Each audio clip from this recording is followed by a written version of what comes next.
왜 졌다고 판단하세요? 여러 가지 있겠죠. 여러 가지 있을 텐데 네.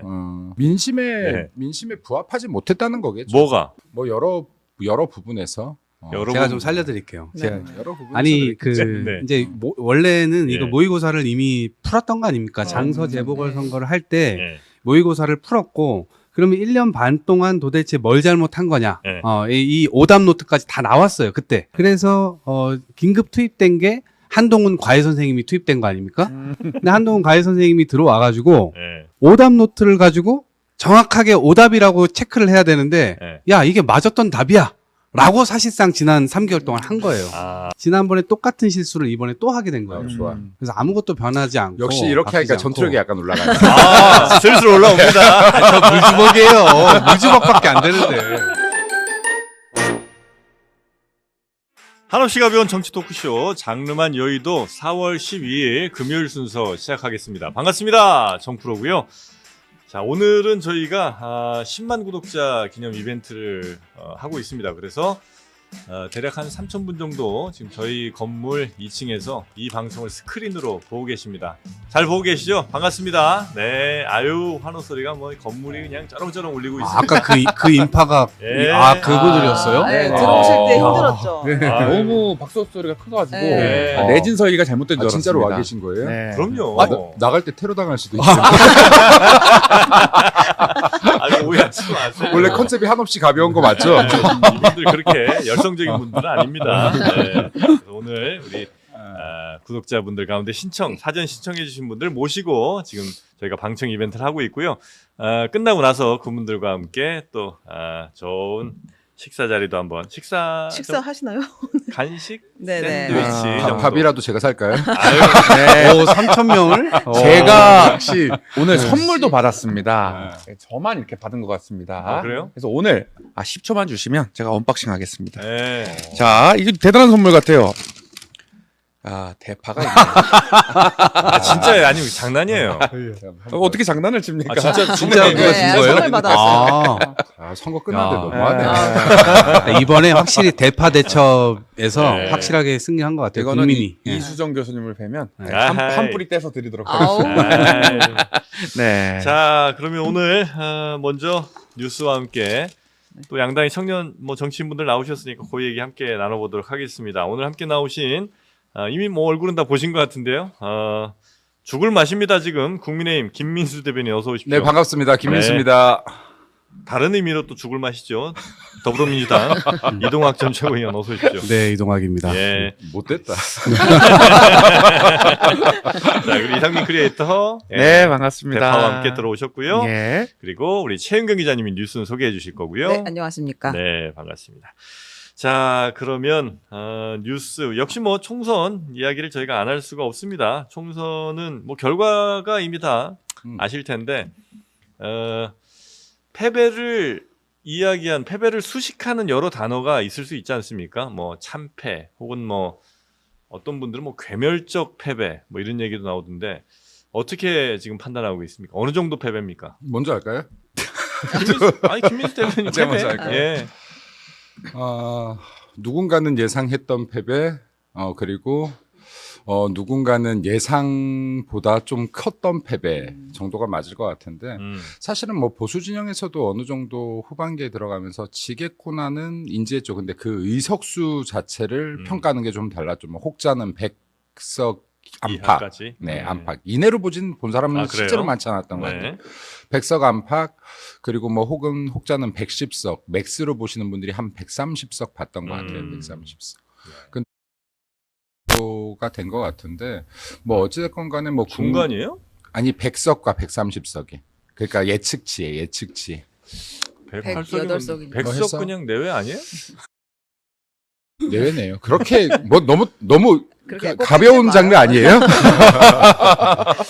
여튼 그래서 굉장히 큰 패배는 맞습니다. 패배는 맞죠. 네. 그래서 국민들께서 어쨌든 간에 이렇게 뜻을 주셨다 그러면 그건 네. 준엄하게 받아야 되는 것인데 여기에서 어떤 의미를 찾아가냐가 중요할 것 같아요. 네. 이 다음부터. 그러니까 보수 진영에서 어떠한 의미로 재해석을 하고 여기에서 보수 진영을 더 단단하게 하냐가 중요할 것 같습니다. 아니 왜 졌다고 판단하세요?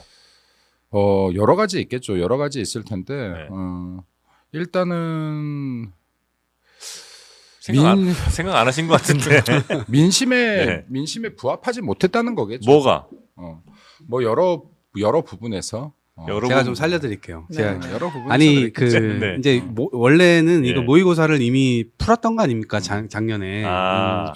재보궐 선거를 네네네. 강서 재보궐 네. 선거를 할 때 네. 모의고사를 풀었고 그러면 1년 반 동안 도대체 뭘 잘못한 거냐? 네. 이 오답 노트까지 다 나왔어요 그때. 그래서 긴급 투입된 게 한동훈 과외 선생님이 투입된 거 아닙니까? 근데 한동훈 과외 선생님이 들어와가지고 네.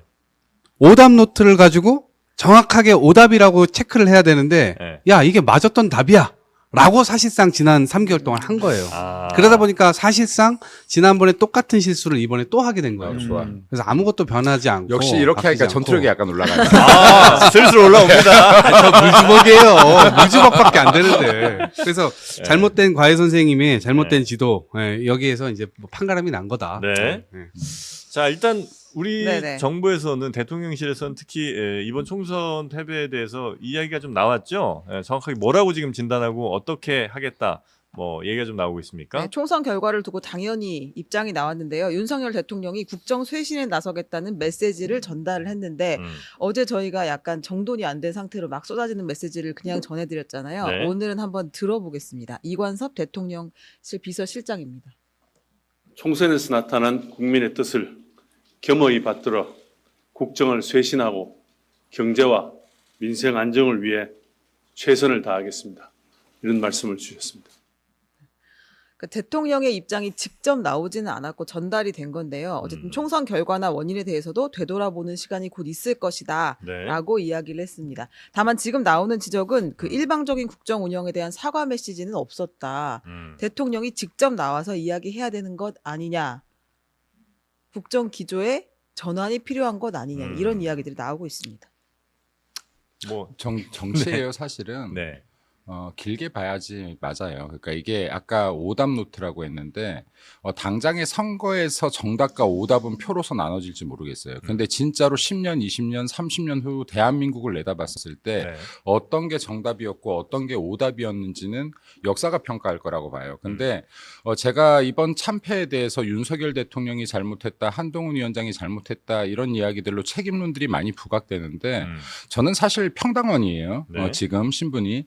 근데 제가 대변인 아니셨어요? 전 대변인이죠 전 이제. 대변? 네, 전 대변인이니까 막말하겠습니다. 제가 당의 입장보다 막말해 볼게요. 네. 그러면 여기 그 윤석열 대통령이나 한동훈 위원장 책임론을 많이 이야기하는데 제가 어제부터도 방송에서 얘기했던 거는 누구 특정인에게 잘못을 몰아가는 것이 보수의 가장 큰 잘못이라고 제가 얘기하거든요. 예. 아까 강서보궐 선거 얘기를 했는데 강서보궐 선거 때도 보수에선 특정인 한 명을 잘못을 본 다음에 이 사람을 사퇴하는 걸로 문제 해결을 시켰다고 계속 결론을 지어요. 그러면 진짜 원인 분석을 못하고 진짜 원인 분석을 못했기 때문에 대안이 나오지 않는 거예요. 네. 근데 이번에도 똑같은 행태가 될까 봐 제가 이걸 사전에 누구 특정인에게 몰지 마라. 다 플레이어였고 다 선수였다. 여기 있는 나 평당원조차도 책임이 있다라고 말하는 거예요.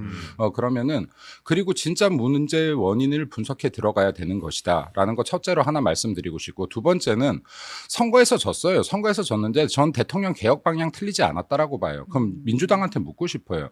대통령이 진짜로 이렇게 추진하고 있는 개혁까지 안 돼도 되겠습니까? 이거 안 됐을 때 20년, 30년 후에 대한민국 진짜로 문제 없겠습니까? 대한민국 재정 건전화 이대로 둬도 되겠습니까? 연금 개혁 이대로 둬도 될까요? 교육 개혁 이대로 둬도 될까요? 부동산 이대로 둬도 되겠습니까? 그러면 이러한 부분들은 20년, 30년 후에 우리가 50대고 60대고 우리 자식들이 20살 됐었을 때는 진짜로 우리 자식들이 이 인구 문제로부터 오는 이 각종 부담들을 다 네, 떠안게 네. 될 거예요. 네. 그럼 누군가는 개혁을 해야 된다. 네. 그리고 지금 의료 개혁 같은 경우도 대통령 이번 선거에 큰 영향을 미쳤다라고 해요. 맞습니다. 근데 네. 27년 동안 의료 정원 한 명도 못 늘린 대한민국 현실 이거는 맞습니까? 저는 이 말씀도 드리고 싶어요. 그래서 대통령께서 어제 사과를 발표하셨더라고요. 사과를 발표한 거에는 함의적인 의미가 분명히 있을 거예요. 대통령의 개혁 과제가 있고요. 이거는 약간 미래를 보는 겁니다. 20년, 네. 30년 후를 보는 거예요. 네. 당장의 표가 안 될 수도 있어요. 그리고 또 하나는 당장의 국민들이 처한 상황이 있어요. 민생 경제라는 상황이 있거든요. 네. 근데 제가 봤었을 때 우리 당이 못한 거, 정부 여당이 못한 거 이 후자예요. 예, 민생 경제 지금 당장 살에 와닿는 걸 잘 하지 못했다. 이거에 대한 대응을 잘 못했다. 네. 그리고 이 개혁까지의 방향은 옳다. 저는 이 방향 밀어붙였으면 좋겠어요. 어차피 이렇게 된 거 밀어붙여라. 누군가는 희생해야지 대한민국 변할 수 있다면 윤석열 대통령 희생하라는 근데 혹시 겁니다. 그 태도는 네. 제가 평당원이니까 지금 이렇게 막 말할 수 있는 거예요. 그 태도는 혹시 네. 야, 너네들은 잘 모르는데 이게 진짜 맞는 거거든? 아니요. 이거를 우리가 꼭 해야 되는 거를 너네들은 지금 잘 모르고 있는 것 같아라는 혹시 그런 아닙니다. 전혀 엘리트적인 아니에요. 사고는 아닙니까? 전혀 아니에요. 아니에요. 왜냐하면 이거에 대한 필요성은 국민들 다 알고 계시죠. 어떻게 네. 모릅니까? 네. 알지 못한다면 대선 때마다 공약으로 나오지 않을 거예요. 만약에 이런 그렇다면 것들이. 사람들이 이렇게 네. 선택하지 않을 리가 없잖아요. 근데 이 두 가지를 다 해야 된다는 거예요. 예. 이 부분에 아까 후자에서 약했다라고 하는 게 당장 몸에 닥친 민생 경제. 제가 여기 나와서도 몇 번 얘기했는데 우리 네. 당의 선거 전략 중에 아쉬운 것 하나는 야당 네거티브 같이 하는 건 좋아요. 근데 여기에서 경제적인 대안도 나와야 된다. 메시지가 나와야 되는데 지금 여기가 약하다라고 제가 계속 말씀드렸거든요. 네. 근데 이 부분이 나왔어야 돼. 왜? 현실이 힘들면요. 미래를 못 보는 게 사람이에요. 저도 그래요. 당장이 힘든데 어떻게 앞을 봐요. 근데 이러한 부분에서 좀 선거 전략적으로 보완이 이루어졌다면 네. 지금 당장 힘든 부분을 해소시킬 수 있는 메시지가 있었더라면 네. 하는 아쉬움들이 있습니다. 그리고 국민 정서에 맞지 않았던 부분들 분명히 있죠. 이종섭 전 대사라든가. 근데 드리블이 지금 하는 너무 부분. 길어가지고. 네, 좀 길게 하자. 뭐꼭 야박하게 굴더라. 이렇게. 아니 오늘 좀 졌으니까. 아니 오늘 운동장 좀 졌잖아. 넓게 쓰시네. 운동장을 굉장히 넓게 쓰시네. 아까 초반에 전투력 올려갖고 그러잖아. 아, 제가 정리하고 그 다음에 하시면 돼요. 네. 그래서 여기 5글자만 더. 어. 5글자만 더. 반성하고 몇 자 더 되겠는데? 아이, 반성하고 잘못했어요. 딱 이렇게 하면 반성하고 되지. 더 또 새로운 길들을 또 모색해야지 네. 말이야. 근데 저는 제가 볼 때는 첫 번째 아까 말씀하신 대로 책임을 모두가 잘못했다 이렇게 하면 사실 누구도 잘못한 게 아닌 거예요. 그 대통령 인식하고 다르다고 보는데 대통령이 예전에 이태원 참사 났을 때 뭐라고 했어요? 언론 나와가지고 뭐라고 했냐면 이 책임을 이 막연하게 지라고 하면 안 된다. 누군지 그 얘기했었죠. 딱 예, 물어가지고 예, 해야 예. 되는 것이지 막연하게 책임을 지라고 해서는 안 되는 거다라고 얘기하고 사실상 아무도 책임 안 졌거든요. 그래서 법적 책임이냐 아니냐만 따졌어요. 그래서 그런 부분들이 하나가 있고 두 네. 번째로는 윤석열 정부에서 진짜 뭘 하려고 했지? 민생.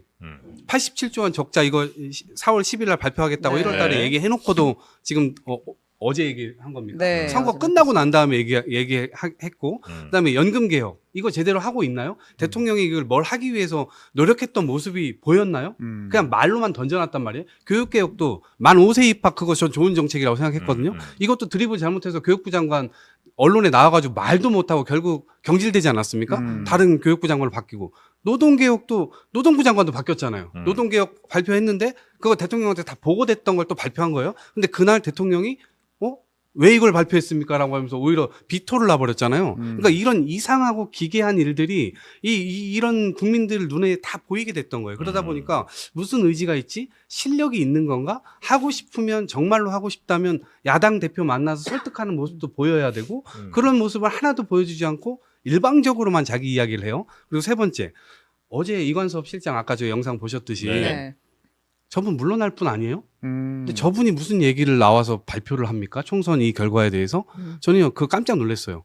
현실 인식이 아직도 대통령이 국민들의 이러한 준엄한 이 심판에 대해서 대통령이 여전히 이거 받아들일 준비가 되어 있나? 이거에 대한 의구심이 생겼어요. 왜냐면 대통령이 나왔어야 된다. 어제 정도 되면은 네. 대통령이 나와가지고 김건희 특별법, 최상병 이 특검법 이거 어떻게 할 것인지 정확하게 얘기를 하고 앞으로 국정 운영 어떻게 하겠다. 자기가 내각 총사퇴시키고 완전히 다 바꾸겠다. 이렇게 얘기를 해도 국민들이 믿어줄까 말까요. 그런데 전혀 그런 모습도 안 보이고 완전히 이것도 누구 시켜가지고 그만둘 사람 시켜가지고 그 발언하게 하고 이런 지점에서 제 주먹이 물주먹이죠? 아니. 아까 길게 썼다 그래서 말 안 끼어들고 계속 기다리고 있는 거예요. 그래서 일단 여기서 공평한 방송. 하겠습니다. 네네.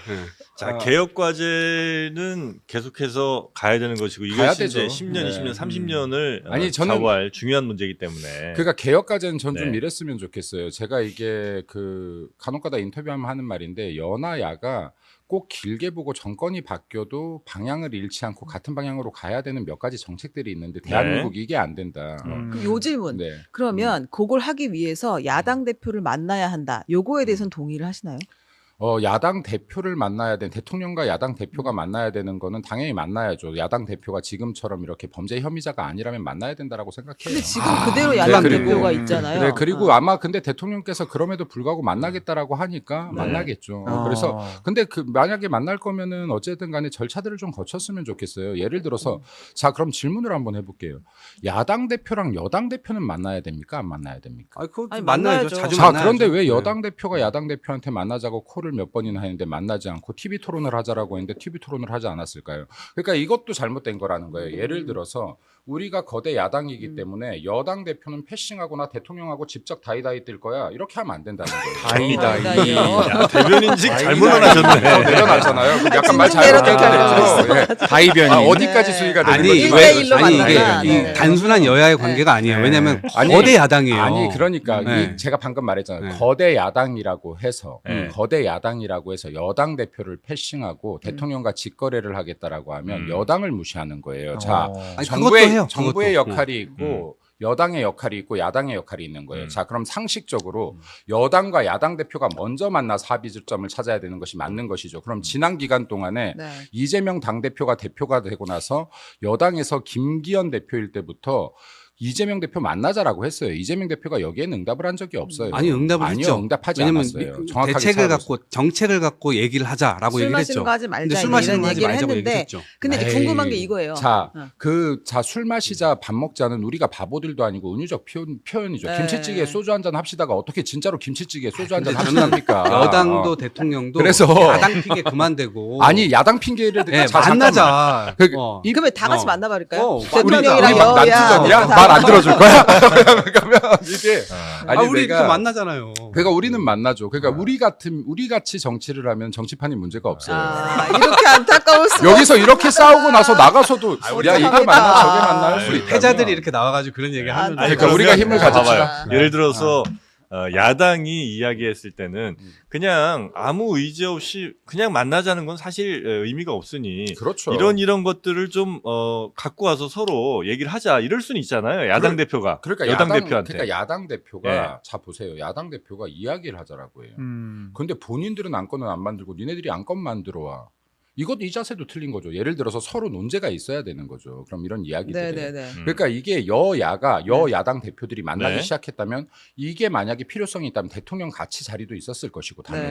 네. 근데 이런 것들 패싱했다는 거예요. 네, 순서 갖고 좀 네, 그러니까 달랐네요, 순서에 생각이. 대해서 그냥 상식적으로 좀 생각하자라는 말씀을 아니, 드리고 그거 싶고. 하나만 더 네. 짝 좀 뭐 큰 네. 건 아니지만 네, 무엇이든 여쭤보면 물어보세요. 네.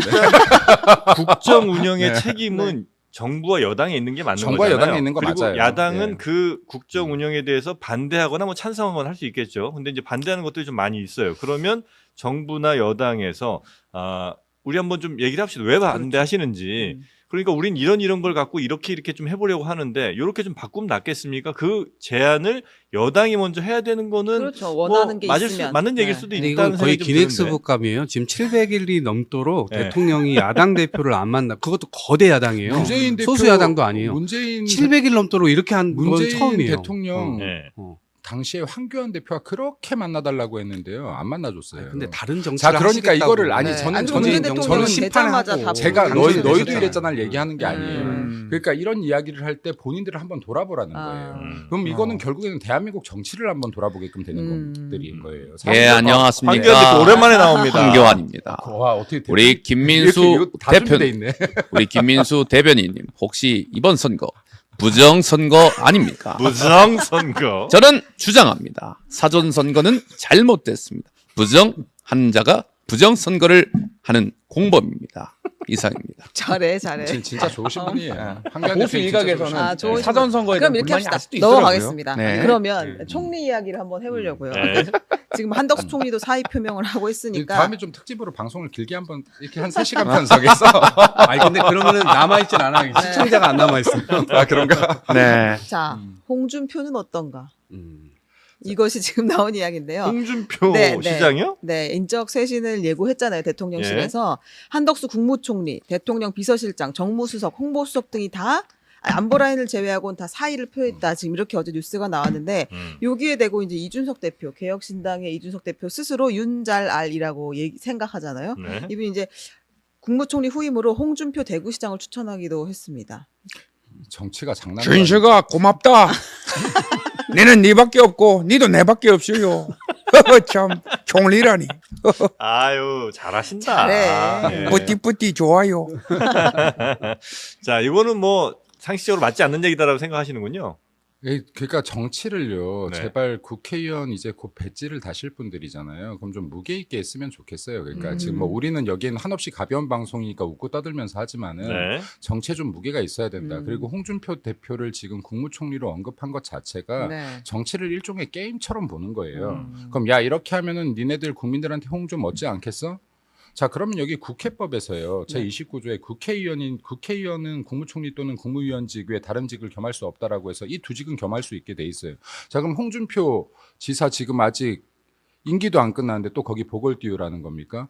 그리고 지금 국무총리직은 상징성을 보이는 게 아니라 진짜로 일할 사람 갖다 놔야 되는 거 아니에요. 그러면 좀 더 생각하고 제안을 한다거나 네. 진짜로 여기에서 현실적으로 진짜로 이 국정을 걱정한다라고 하면 네. 이 국정을 위해서 여야가 어느 정도 협치를 할 수 있는 사람들을 진짜로 제안해야지. 이렇게 그냥 홍보성 내가 이 말을 하면은 야 이거 좀 이슈 되겠지 하는 식으로 이렇게 제안하지 마라. 그러면 정치가 오늘 계속 가벼워진다. 보도를 하나 더 그럼 전달해드릴게요. 요거는 관계자 발이기 때문에 확정은 아니고요. 대통령실 주변에서는 후임 비서실장으로 김한길 국민통합위원회 위원장, 이동관 전 방송통신위원장 등을 거론하고 있다. 그리고 신지호 전 새누리당 의원도 시민사회 수석이나 차기 정무수석 후보군으로 언급이 된다. 이렇게 이름들이 나오기 시작하고는 있어요. 그러니까 네. 전체를 다 바꿀 수는 없을 수도 있을 것 같아요. 왜냐면 총리는 어제 얘기했다시피 이제 인사청문회가 있으면 시간이 걸리기 때문에 네. 수석급들은 근데 바꿀 수 있어서 뭐 개각을 예고를 하고 그러니까 내 쇄신을 예고하고 있는 거잖아요. 이런 분들의 이름들은 좀 어떻게 야, 근데 그 보시나요? 관계자 발이라고 하면은 진짜 현실 인식이 정말 땅에 떨어져 있다라는 것을 보여주는 네. 것이라고밖에 안 보이는데 말씀하신 대로 협치가 가능하게 하거나 국정 기조가 전환된다라는 느낌을 줘야 되거든요. 근데 그거를 지금 나온 사람들의 경우는 전혀 그걸 줄 수 없는 거잖아요. 신지호 전 의원을 참 선호하시는 것 같아. 야 이거 대통령실에서. 유튜버들이 할 만한 이야기들을 지금 네. 관계자 발로 이렇게 나온다는 것은 저는 이번 선거도 네. 굉장히 준엄하게 받아들여야 된다고 보는데 만약에 이거를 무시하는 형태, 지금까지 2년 동안 해왔던 형태의 인사를 또다시 하게 된다 그러면 저는 이거는 더 큰 진짜 폭동이 올 수도 있다. 대통령이 어떻게 나라를 이렇게 통치를 하지? 어떤 분이 네. 와야 됩니까 그러면? 지금 얘기한 대로 네. 협치가 가능한 인물이어야 되죠. 예, 저는 그러니까 국정- 이준석 대표가 얘기한 건 네. 파격성을 얘기했지만 네. 그동안 윤석열 대통령이 고구마 200개쯤 먹은 사람처럼 움직였다. 사이다처럼 처음에는 정말 잘할 것처럼 보였지만 지금 2년 동안 보여준 모습은 그런 거 아니야. 그런 거를 보완해 줄 수 있는 사람을 해달라. 저는 뭐 구체적으로 누군지는 모르겠어요. 어쨌든 협치가 그런 가능하다. 인물로 해야 민주당에서도 위협을 받을 텐데. 저는 그리고 이게요 또 그런 게 있어요. 만약에 올렸는데 민주당에서 또 이거를 인사청문회 통과가 안 돼도 굉장히 피곤해요, 사실은. 총리는 예. 그렇죠. 네. 그래서 이게 민주당과 어느 정도 대화를 할 수 있음이 검증된 사람들을 지금 당장 뭐 질문을 하니까 떠오르진 않지만 예를 한 명 든다 그러면 남경필 전 지사 같은 경우 연정과 협치를 했던 사람, 도지사를 하면서 이런 분들 지금 정치권 떠나 있지만 이런 분들을 만약에 네. 모셔온다라고 하면 그럼 민주당에서도 큰 반대가 없을 것 같아요. 그리고 정치 경력도 길고 그럼 이런 대안들을 좀 예를 들어 저도 지금 갑자기 생각하는 거지만은 이런 부분들을 좀 신중하게 생각한다라고 하면은 충분히 좋은 대안들이 나올 수 있을 것이다. 그리고 민주당도 저 정도면 대화할 수 있겠다 하는 사람들이 있을 것이다 후보군으로. 근데 네. 국민통합정부를 만든다고 했었으니까 예전에 안철수 의원과 단일화를 네. 할 때 안철수 의원 한번 추천해 보세요. 안녕하십니까. 정말 여당과 정부가 이젠 달라져야 됩니다. 그런 인물이 필요합니다. 물론 저는 안 나간다니까요. 근데 이게 안철수 의원님이 만약에 국무총리를 하신다면 제가 볼 때도 방금 말씀하셨던 것처럼 되게 좋은 일인데 지금 대한민국 역사상 보면 또 총리가 대통령이 된 적이 없어요. 그래서 안 본인이 하려고 또 하실 이게 거다. 고사하실 수도 있겠다라는 생각이 순간 드네요. 또 순간. 하시려고 하실 수도 있죠. 네. 그럼 일단은 중요한 게 야당에서도 인정할 만한 사람이어야 될 거고 그다음에 대통령실도 어느 정도 그렇죠. 그래도 또 음. 뭐 코드가 좀 맞아야 될 거 아니에요. 그렇죠. 네. 그러면서 야당과 통하려면 그런 사람 구하기는 지금 이름들이 또 나오고 있는데요. 지금 예. 실시간 속보들이 올라오고 있는데 주호영, 권영세, 김한길 등이 거론이 되고 있다. 총리 후보예요? 후임에 그런 이야기들이 다시 한 번만 있습니다. 불러주시겠어요? 주호영, 네. 권영세, 김한길. 어떻게 야당 입장에서는 대화가 되는 분들입니까? 아 이거 쉽사리 이 인사청문회 보기 겁나는 사람들이고요. 네. 그래요? 네. 왜냐하면 윤석열 대통령께서 딱 2년 동안 쳐놓은 금을 네. 바깥으로 안 나가신 분들이잖아요. 조금이라도 한동훈 위원장이 좀 나가볼까 하다가 망설이다 결국 그 안으로 들어가신 아, 이건 분인데 야당이 좀 추천하고 네. 대통령이 이렇게 받아들인 방법으로 하면 유승민? 어때요? 야당이 사심을 안 갖고 추천을 하면 괜찮은데 민주당이 이때까지 보면 아. 이렇게 정치적으로 사심을 항상 많이 아. 발휘해 왔기 때문에 좋은 분을 추천하지는 않을 것 같아요. 근데 선거 날 그날 음. 이제 선거 방송 제가 다른 방송에 나갔는데 그때 나왔던 얘기는 거국내각까지 얘기 나왔거든요. 아. 네. 뭐 200석까지 밀린다 이제 이렇게 얘기 나오니까 아. 사실상 그러한 심정으로 지금 대통령은 그렇죠. 자기가 그냥 어떻게 보면 그 강성 지지층만에 네. 소구하는 대통령으로 역사에 기록될 것인지 아니면 실제 대한민국 자체 아까 말씀하셨던 민생, 연금, 고용, 뭐 노동 이런 개혁을 실제로 해내면서 정치 개혁까지 완수하는 어쩌면 개헌까지 완수할 수 있는 그러한 대통령으로 남을 것인지에 대한 기로가 지금 네. 전 눈앞에 왔다고 보거든요. 그래서 그런 차원에서 어차피 국민의힘 의원들도 대통령이 하자 이거 하자 하면은 딱히 또 막을 사람도 없어 보이는데 네. 그런 지점에서는 충분히 국민의힘 의원들도 이번에 당선되신 분들도 그런 걸 막 두 손 두 발 들고서 막고 이러진 않을 것 같아요. 그 민주당 입장에서도 네. 전국 자체 지금 정치가 어떻게 보면 계속 서로가 서로를 공격하면서 적대적 공생만 하고 있는 이런 것에 실망한 국민들의 네. 의지가 있는데 이런 것에 부응하자라고 하는 굉장히 열린 자세로 대통령이 나온다라고 한다면 네. 기대는 안 합니다만 네.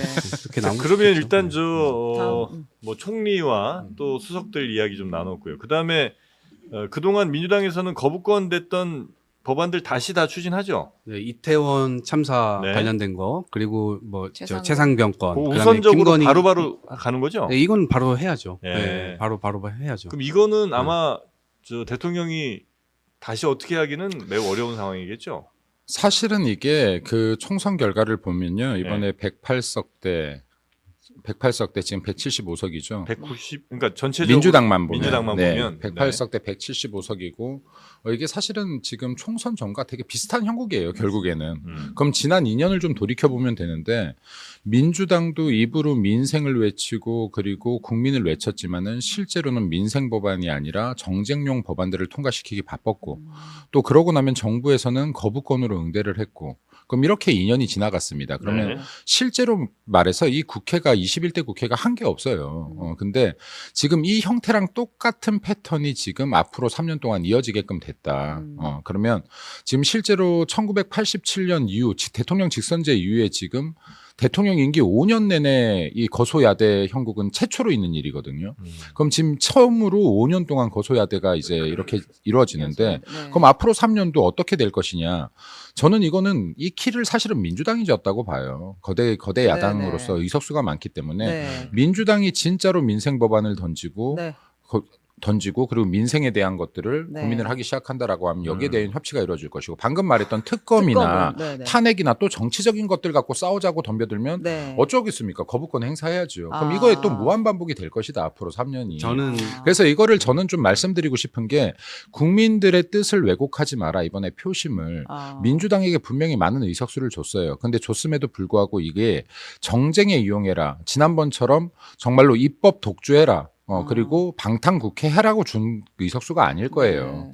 저는 그러면 여기 대통령 일부 행정부를 경제하라는 수단으로 줬다라고 하더라도 이 부분에 대해서 좀 민주당도 네. 국민을 위한 좀 중지를 모았으면 좋겠다라는 생각 듭니다. 네. 저는 이제 특검은 네. 정쟁이 아니라고 생각해요. 이거는 대통령이 얘기했던 상식과 정의와 법치 이 부분이 모두에게 적용되느냐 마느냐 대통령께서 스스로 가지고 있는 원칙이 지켜지냐 안 하냐의 문제예요. 그래서 그 문제로 접근을 하고 있는 거고 이를테면 지난번 간호법 같은 경우 굉장히 논쟁이 많이 일어났죠. 그리고 실제로 어느 한쪽에서의 말만 듣고서는 무조건 통과시키면 문제가 일어났을 수도 있습니다. 그래서 이런 문제들에 대해서 얘기를 해야 되는데 어쨌든 이걸 악법으로 규정하고 그냥 다 거부권을 행사했단 말입니다. 그리고 의대 증원 문제 나올 때 느닷없이 자기네들이 반대했던 간호법을 또 해야 되겠다고 만지작거리고 이게 앞뒤가 지금 맞지가 않는다는 거예요. 그래서 그러면 저는 그런 논쟁은 얼마든지 할 수 있다. 그리고 굉장히 건강하게 할 수 있다. 그리고 저희 민주당이 얼마나 반대했습니까? 예전에 재난지원금 이거 줬다가 소상공인들 거 다시 뺏으려고 할 때 저희가 반대했던 건 그런 거예요. 왜 그런 걸 다시 줬다가 뺐냐. 그래서 못 뺏게 하고. 그다음에 뭐 그 R&D 예산 같은 거 깎는다고 했을 때 그런 거 좀 덜 깎게 하고. 야당이 썼던 거는 진짜 민생에 관련된 것들이었어요. 정쟁이 아니에요. 네. 그리고 특검 관련돼서는요. 네. 아까 네. 말씀드린 대로 기본적인 자신이 갖고 있는 이 법치라고 하는 이 원칙을 다시 바로 세우는 거예요. 왜냐하면 대통령 스스로가 얘기했었던 이 부분들을 국민들도 사실은 그런 부분들에 기대를 많이 했는데 공정하지 않다. 도대체 이거를 어떻게 누가 바꿔주지? 윤석열이라는 사람이 있었구나. 이 윤석열이 본인이 살아왔던 서사를 통해서 국민들에게 설득을 성공한 것이고 대통령이 됐어요. 그런데 그 모든 서사를 다 뒤집어 엎는 행위들을 지금 2년 동안 하고 있잖아요. 그런 측면에서 이번 총선에서의 선택도 전 그런 부분들이 저희가 뭐 아전인수하는 게 아니라 그런 부분들을 분명히 굉장히 크게 들어있다고 생각합니다. 아전인수하는 게 맞아요. 왜냐하면 이게 민주당에서 민주당 문재인 정권 당시에도 그때 통과시키려면 다 통과시킬 수 있던 법이에요. 대통령이 거부권도 행사 안 할 거니까요. 간호법이나 양곡관리법 통과시키지 않았어요. 자, 그러면 정권이 바뀌고 나서 갑자기 이거를 입법 독주하면서 정말 패스트트랙에 뭐 붙여가기도 하면서 이걸 통과시켰던 이유는요.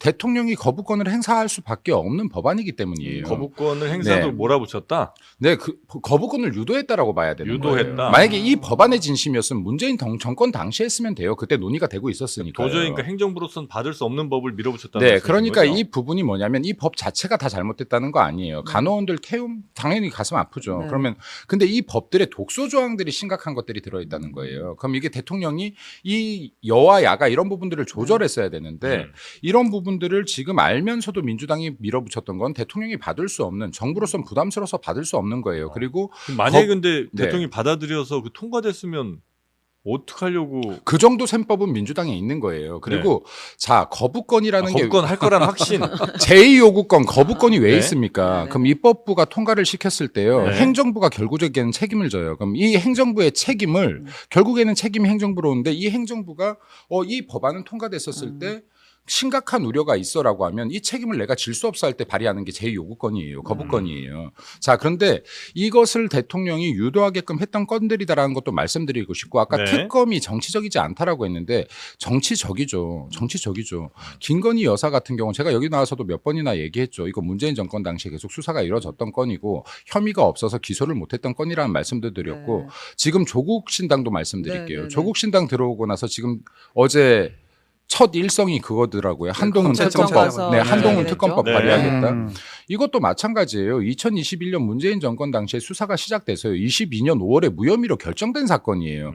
자, 결정이 된 사건을 다시 정치적으로 끄집어 올려서 다시 특검하자라고 할 거라고 하면 네네. 대한민국에서 가장 먼저 특검을 해야 되는 건 뭐냐면요. 지난 항우나 사건 같은 경우 대통령 하명 수사에 의한 정치 수사, 자 정치 개입, 불법 선거 개입 이런 것들 특검해야 되는 네. 거예요. 지금. 이렇게 정리하시고 지금 시간이 그래서 너무 이거를 제가 없어서. 말씀드리는 거는 네. 네. 특검이나 탄핵 같은 걸로 정치적인 정쟁만 일삼으려고 한다면 민주당에서 이번에 이 거대 야석을 또 차지하고 나서도 네. 그렇다라고 하면은 이 3년 동안 민생이 정말 힘들 것이고 이 심판은 또 3년 후에 거대 우리가 야당에게 받을 한 번은 것이다. 돌아갈 저도 것이다. 마무리만 딱 네, 네, 드리면 네. 전 거부권이 계속해서 뭐 돌고 돌 거다라고 예측을 하시는데 저는 그럴 것 같지 않아요. 이번 선거는 대통령만 받아들여야 되는 것이 아니라 국민의힘 의원들 이번에 당선인들도 아주 뼈저리게 느껴야 될 거라고 생각하고 네. 실제 느끼고 있는 분들이 있을 거라고 생각해요. 그러면 저는 이거 거부할 수 없는 이 국민의 이 요구인 네. 특검법 같은 것들 있어도 거기서 108석이고 여기 192석이지만 분명히 여기서 이탈표들이 나올 수 있을 거라고 봅니다. 네, 이번에 또 거부권을 행사한다? 그러면 대통령하고 내가 내 정치적 생명을 함께 걸 만한 이제 공천권도 안 가지고 있어요, 대통령은. 그래서 네. 저는 거기에 자기 몸을 맡길 정치인이 많지 않을 거다. 제가 여기서도 네. 한마디만 드릴게요. 이건 보수 정치인들에게 드리는 말씀이에요. 아마도 제가 봤을 때도 최고위원께서 지금 하신 말대로 될 가능성이 네, 있어요. 네. 이렇게 흘러갈 가능성이 있거든요. 보수 정치인들 좀 제발 민주당 보고 배우세요. 얼마나 의리 있습니까? 큰 범죄를 저질러도 범죄 혐의가 있어도 이렇게 지켜주는데 잘못한 네. 게 법적으로 잘못한 게 없어도 정치적으로 유불리 따라서 팽시키지 말고 저는 이 정부에 얻은 혜택 없습니다. 없는데 말씀드릴게요. 이러니까 이게 모래알 같은 거예요, 조직이. 좀 네. 지켜주세요, 서로. 뭉쳐라. 네. 네. 뭉치세요. 뭉쳐라는 다음은 말- 이제 네. 한동훈 위원장 넘어. 대변인직 떼고 나니까 말하기가 참 편하네요. 아니, 바꾸려고 그래요. 되면 또 조심해야죠. 뭐. 네. 이제 구원 사전 등판 실패한 한동훈 차기 당권은 어디로 가는지 이게 또 지금 제일 중요한 이슈인 것 같아요. 네. 사실 선거에 지고 나면 책임을 묻고 그 이후에 다시 당을 재건하는 과정들이 필수적으로 있는데 어떻게 되는 겁니까 이제 차기 당권 주자들 우리가 지금 일단 한동훈 위원장 이야기를 먼저 전 위원장이 됐네요. 이야기를 먼저 들어보겠습니다. 네.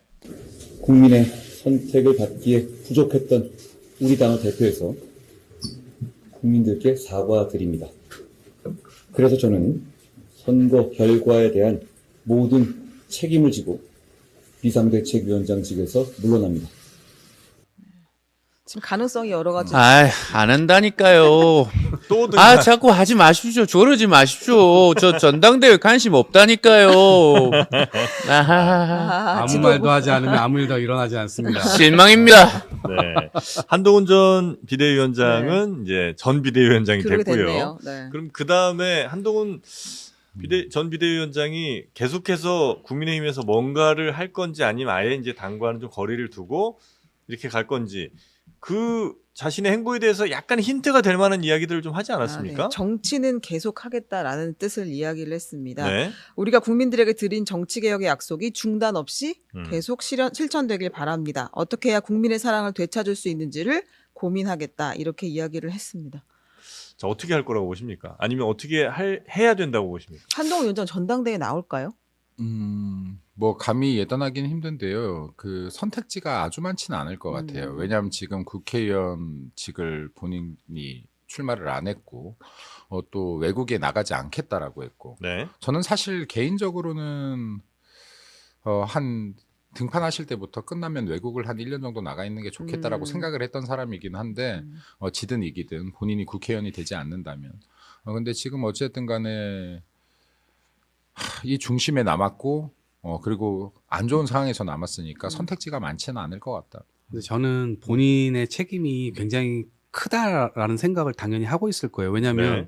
처음에 한동훈 위원장이 등판할 때 많은 국민의힘 사람들이 뭐라고 얘기를 했냐면 긁지 않은 복권이다.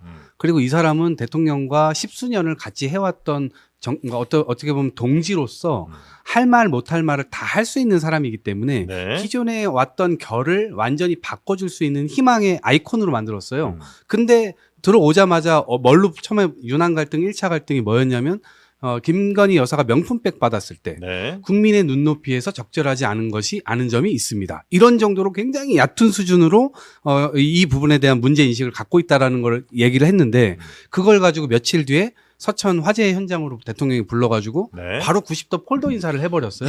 그러니까 대통령이 딱 그때 선을 딱 그어놓으니까 그 선을 그 이후에라도 넘어가지를 못하더라고요. 넘어갈까 말까 했던 모습은 보여줬었으나 네. 한 번도 넘어갈 수가 없었어요. 그래서 이 총선 책임도 네. 본인의 책임이다라고 얘기를 했었던 부분은 본인이 그 선을 넘어가서 사실상의 확장을 시켜주고 이 지상전을 하고 있는 선수들이 네. 뛸 때 좀 도움이 됐었어야 되는데 본인이 못 넘어가니까 지상전을 뛰는 선수들도 굉장히 고전을 했던 거 아닙니까? 보수 일각에서는 야, 한동훈 비대위원장이 못한 건 뭐냐? 만약에 한동훈 아니었으면 이거 70석도 힘들었다 뭐 이런 얘기 하시는 분들도 계시더라고요. 아니, 하는 얘기지, 그냥. 저는 네. 이거는 아까 긁지 않은 복권에서 이미 긁었다는 식으로 말씀드렸는데 저는 이게 복권이 있으면 동전을 갖다 댄 정도에서 지금 멈췄다고 생각해요. 현재는 아이고, 저는 석달 꽝 동안. 나왔다고 봐요. 이미 꽝이에요, 꽝. 그냥. 네. 근데 정치에서는요, 제가 정치에 초짜지만 네. 6년뿐이 되지 않았지만 입문한 지 변차는 진리 하나가 있는 것 같아요. 네. 꺼진 불도 다시 보자. 네, 그러니까 꽝이라는 사람은 존재하지 않는다. 네, 꽝은 존재하지 않는다. 단지 네. 아직 터졌냐 안 터졌냐 뿐이다. 그리고 한동훈 위원장 같은 경우에게 네. 만약에 이번 선거 패배에 잘못을 보수해서 다 떠넘긴다면 저는 정말로 이거야말로 네. 보수의 기질의 문제다. 이건 보수가 다시 일어나기 힘들 것이다. 대표적으로 홍준표 시장이 지금 그렇게 가고 있는 거 네, 아니에요? 네. 셀카 찍고 그리고 다녔- 가장 네. 힘든 지적을 했었죠. 상황에서 네네. 가장 힘든 상황에서 자기 몫을 챙기면서 나온 사람이 아니에요. 그리고 선민우사 이야기하면서 나 국회의원 선거도 안 나갈게요. 그리고 4월 10일 날 내가 불쏘시개 될게요. 여기서 내가 서서 죽을게요.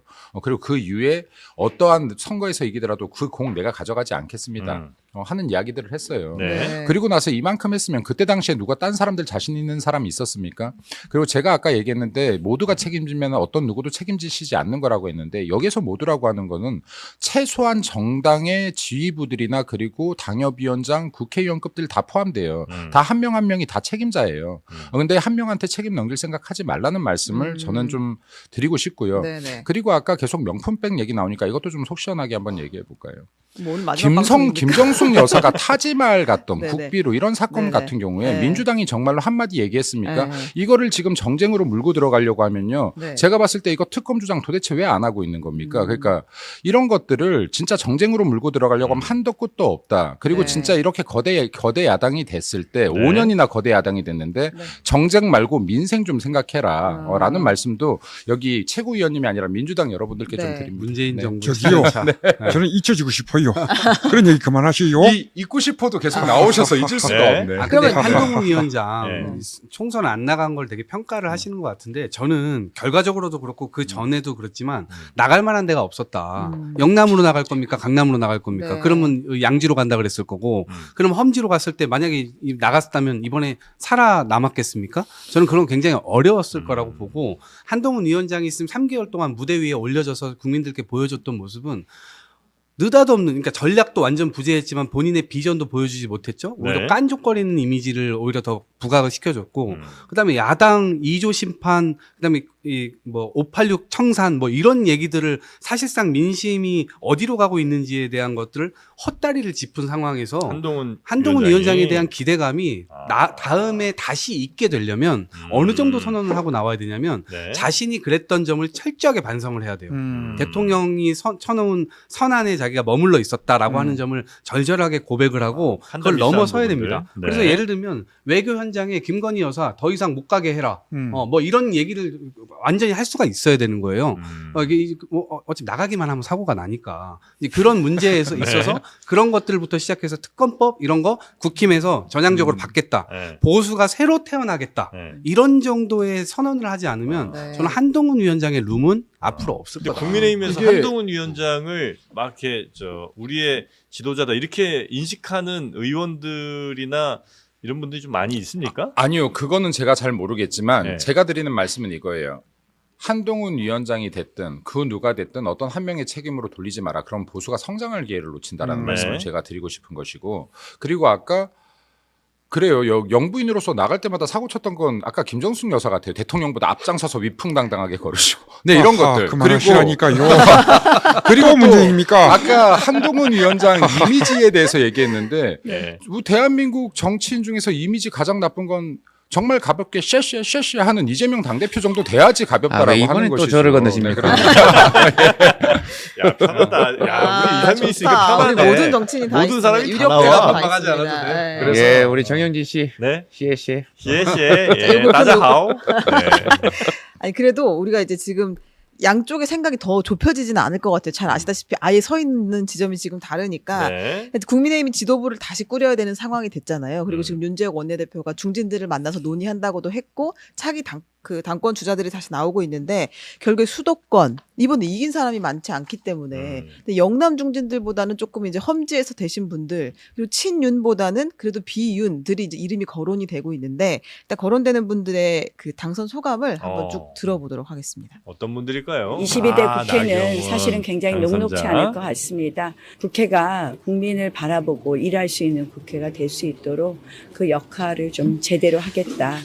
정부에 대한 국민의 매서운 회초리를 경험했습니다. 민심을 전달하는 그런 국회의원으로서의 역할 충실하게 하겠다는 약속드립니다. 유통기간이 지난 우리 정치를 변화시키는 데 좀 쓸모있는 역할을 해달라는 우리 준엄한 또 요구도 저는 같이 포함되어 있다고 생각합니다. 네, 이제 네. 당선 구도를 보면 수도권이 많지 않아서 오히려 이제 중진들이 더 도드라지고 정말 소중한 귀한 그런 당의 자원이 된 상황이고 네. 영남 쪽으로 많이 당선자들이 치우쳤잖아요. 근데 다시 또 여기서 목소리를 크게 내버리면 당 입장에서는 또 민심을 제대로 받아들이지 못해서 다시 철퇴를 맞지 않겠느냐라는 이야기들이 지금 나오고 이번 있는 당대표 선거는 상황이죠. 아무래도 대통령실의 의중이나 입김보다는 그냥 정말 순수하게 당에서 뽑을 가능성이 훨씬 더 높아진 거죠. 그럼요. 전보다. 이게 총선에서 심판이 나온 거기 저는 때문에. 윤석열 대통령이 그렇게 하시지 않을 거라고 생각합니다. 아. 여전히 그립감을 저는 가져갈 거라고 그럴 생각해요. 힘이 여전히 있는 거예요? 네, 지금 그렇게 할 거라고 생각해요. 무리수를 둬서라도. 네. 예, 왜냐하면 자기하고 그 자기가 쳐놓은 그 선에 있어야 되는데 네. 이 선을 누구 하나라도 넘어가기 시작하면 그게 2명이 되고 3명이 되고 4명이 되고 5명이 되면 자기 거부권이 사실상 무력화되는 거 아닙니까? 네. 그러니까 이제 그러한 지점에서 버텨야 된다. 우리는 똘똘 뭉쳐야 된다. 이런 얘기를 할 가능성이 굉장히 크죠. 그리고 그것은 제가 말씀드린 대로 사법 권력을 어쨌든 대통령이 지금 여전히 쥐고 있잖아요. 네. 그러니까 검사들 이렇게 해서 사실상 자기의 어떤 공천권이나 이런 게 남아 있지 않다 하더라도 그립감은 좀 포기하지 않을 것 네. 같다. 네. 그럼 누구 될 것 같아요? 심플하게. 아, 당 대표로요? 네. 여기 지금 나온 사람들 중에 뭐 그나마 윤상현 의원 정도가 좀 윤상현 이렇게 의원. 예. 저기요. 예. 실망입니다. 안 하신다며요. 그랬죠. 근데 왜 네. 전 생각이 없습니다. 네. 아, 그러네요. 윤상현 의원이 극적으로 진짜 정말 또 네, 역시 나경원 이겼기 의원이나 때문에. 권성동 의원, 뭐 안철수 의원님 선을 이렇게 넘어가기 어려우신 분들인 것 같아요. 제가 윤상현 느낄 때는. 의원 정도는 돼야 네, 윤상현 넘을 의원 수 정도는 있다. 돼야 네. 넘어간다. 혹시 예상하는 누구 있습니까? 아니면 뭐 예상하는 것 자체가 지금은 좀 어려운 일인가요? 뭐 지금 예단하긴 힘들고요. 근데 아마 그 윤상현 의원님도 좋으신 분이고 또 나경원 대표님 워낙 훌륭하신 분이고 안철수 대표님도 뭐 훌륭하신 분이고 다 좋은 분들이죠. 근데 일단은 그 아까 말씀하셨던 건들은 제가 봤을 네. 때 좀 잘못된 것 같아요. 그러니까 누가 되더라도 대통령과 좀 먼 사람이 돼야 거부권들을 행사 안 할 수 있다. 거부권을 행사하고 안 하고는 정치적인 부분이 아니라 이게 네. 진짜로 필요한 법안인지 정상적인 법안인지면 당연히 거부권 행사할 이유가 없죠. 네네. 그래서 이런 접근들을 민주당이 좀 정치적으로 하지 않았으면 좋겠다라는 말씀드리고 네. 그리고 여기 누가 당대표가 되더라도 좀 이 문제의 본질을 네. 좀 정확하게 해석했으면 좋겠어요. 자, 지금 조국 대표는 처음 당선 이후 찾은 네. 곳이 대검찰청이었습니까? 네, 그렇습니다. 서초동으로 갔는데요. 네. 처음 치른 총선에서 지금 12석을 차지를 한 거잖아요. 네.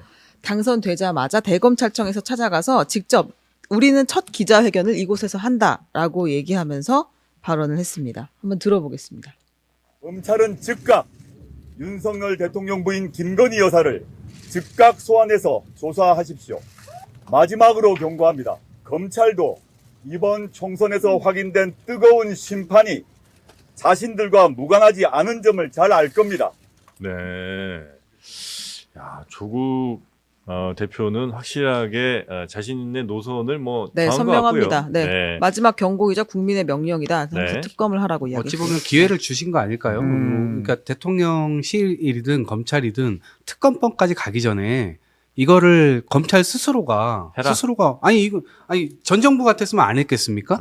어쨌든 살아있는 권력에 대해서 그동안 수사를 해왔던 그 네. 결을 윤석열 대통령이 검사 시절에 갖고 있었던 건데 그 결을 그대로 이어받는 검찰이라면 네. 당연히 이게 하는 것이 맞죠. 당연히 조사도 해야 되고 어떤 형태로든 그 백이 어디로 가 있는지 이런 것들까지 다 조사를 해서 국민들께 밝혀야 되고 그것이 혹시라도 청탁이든 인사로 이어졌는지 아닌지도 네. 당연히 검찰에서는 조사를 해야 되는 거죠.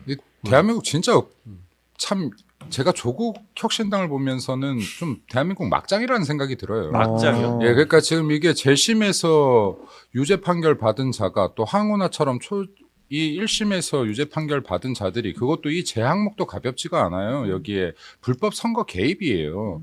그럼 이제 이런 제목들이 있는 사람들이 검찰 개혁을 운운하고 누군가의 특검을 운운하고 본인들 재판이나 잘 받으면 될 것 같은 사람들이 지금 또다시 배지가 돼서 국회에 입성한다는 거 전 진짜 이거 코미디라고 봐요. 근데 이러한 분들께서 감히 국회의원들의 대표 자리를 감히 정말로 이렇게 얻어서 22대 국회에 들어가게 된다면 진짜 이렇게까지 시건방 떨지 말고 좀 국민을 위해서 일하라는 말씀 드리고 싶어요. 국회에 들어가게 된다면이 아니라 들어오기로 돼 있잖아요. 또 금방 나가실 것 같아서요. 다시. 우리 형님 사법 말씀이- 리스크를 얘기해 주신 거군요. 그런데 실제 그게 현실화될 가능성은 전 있긴 높다고 있죠. 봐요. 예, 높다고 봅니다. 올해 안에 가능하다고 봅니다. 저는 이제 어쨌든 그런 모든 표심들이 다 반영돼서 그걸 모르고 찍은 사람은 없을 거예요. 조국혁신당이라고 하는 당도 그렇고 모르고 찍은 사람은 없다. 그것이 다 반영됐고 그 국민의 반영된 뜻을 그대로 이행하는 것뿐이다. 그러면 이제 민주당은 거기에 적극적으로 협조를 할 가능성이 매우 높은 거고요. 민주당도 당연히 그런 거에 문제 인식을 느끼고 있죠. 이거 왜냐면 네. 정치적이라고 보지 않는 게 이건 순전히 법적이에요. 법적으로 법치를 세우겠다고 했는데 네. 그 법이 만인들에게 적용되지 않는 지점에 대해서 지적을 하고 있는 것이고 네. 더더군다나 네. 이 부분은 최상병의 죽음이라고 하는 것 이것에 대한 진실을 대통령이 밝히라고 했는데 그걸 대통령의 명을 받아 밝히려고 한 사람이 오히려 수사 대상자가 되어 있는 이 기가 막힌 상황을 당연히 그대로 눈뜨고 볼 수는 없는 거죠. 네. 이걸 바로 네. 잡아야 돼요. 네. 저희가 지금 시간이 다 돼가지고 벌써 모든 당을 다 준비를 했는데요. 일단은 그 개혁신당은 이따 천하람 그 당선자랑 같이 얘기하면서 들으시고 그리고 민주당 이야기를 안 할 수가 없어서 이재명 대표의 그 당선 소감, 김부겸 상임 공동성대위원장 이야기까지를 들으면서 저희는 이동을 하는 걸로 해야 될 것 같습니다. 네. 그 정도로 급박합니다. 네, 네. 고생하셨네요. 오늘 시간들이 다 타이트해가지고, 아, 네, 네. 한번 들어보죠. 네, 그러면. 들어보고. 네. 당의 승리나 당선의 기쁨을 즐길 정도로 아, 이거 인사네. 현재 상황이 녹록지가 않습니다. 이제 선거는 끝났습니다. 윤석열 대통령은 조속한 시일 내에 제1야당의 이재명 대표를 만나서 나갑니다. 향후 국정 운영의 방향에 대해서 논의하고 국가적 과제의 해결 방안에 대해서 큰 틀에서 합의를 해야 합니다. 네. 네, 민주당.谢谢입니다. 네, 당선 네. 인사 들어봤고요. 네, 네. 뭐 좀 전에 말씀해주신 것처럼 천하람 당선자가 정말 힘겹게, 여기는 꼭 수식어가 붙어야 됩니다. 거의 마지막 당선자. 299등인지 300등인지를 모르겠어요. 근데 그 사이에 있는 네, 그 원조리에서. 예, 천하람 당선자, 개혁신당의 비례대표 천하람 당선자가 잠시 후에 등장을 할 예정입니다. 자, 오늘 총선 이후의 이야기 두 분과 함께 나눠봤는데 확실히 이제 직을 내려놓고 나니 그거 들고 있었는지도 잘 몰랐습니다만 여튼 그 직을 내려놓고 나니 굉장히 더 입이 가벼워지신 것 같습니다. 아니 근데 방송 저는 장르에 맞춰드리려고. 아니 저는 짧게만 예측해 보자면 네. 김민수 전 대변인님이 네. 대통령실 대변인으로 가실 수도 있겠다는 난 저 촉이 무슨 와요. 말씀을? 어떤 이유죠? 아니 그러니까 방어를 대통령실이랑 잘하시잖아요. 싱크로율을 지금 200% 싱크가. 맞춘 사람이 거의 안 남았어요. 네. 근데 지금 대변인이 가능할 것 같아요. 근데 그래요? 보통 이 정도 되면은 네. 피하거나 방송 잘 안 나오고 싶어 그렇죠. 하거나 이러는데 나와도 말 별로 네. 이렇게 못하는데 나와서 오늘 정말 보니까 말씀을 그냥 딱 자기 소신대로 그냥 쫙 얘기를 하시니까 그렇다면 아니. 바로 용산행이다. 우리 쪽으로 넘어오는 거 어때요? 그거? 말씀 잘하시는 것 같은데 사람이 없어 지금. 한 잔 말아야 되는데 아니, 이거. 저희 부모님들도 좋아하세요. 아유, 좀 넘어오세요. 거기 어차피 안 되고. 천하람 나온다고 참 하니까 이거. 천하람 얘기만 하면 저는 지역구에서 굉장히 이변의 지역구 하나를 꼽으라고 하면 화성이고 화성을. 이변의 비례대표 당선자라고 하면 천하람. 그렇습니까? 개혁신당이 역사를 썼어요 이번에. 어떻게 나가서 눈물 좀 흘리시겠어요? 좋은 정치인 되기 응원합니다. 아유, 이동학 최고도 잘 돼야 되는데. 잘 될 겁니다. 네, 다음에 또 잘 되죠. 기회가 있겠죠. 저는 저의 네. 길을 계속 가려고 합니다. 네, 어딘지 모르겠습니다. 그 길이. 좀 너무 잔인해. 더불어민주당 이동학 전 최고 그리고 국민의힘 김민수 전 대변인님 네. 두 분 고생 많으셨고요. 최윤경 기자도 고생 많았습니다. 감사합니다. 감사합니다. 감사합니다.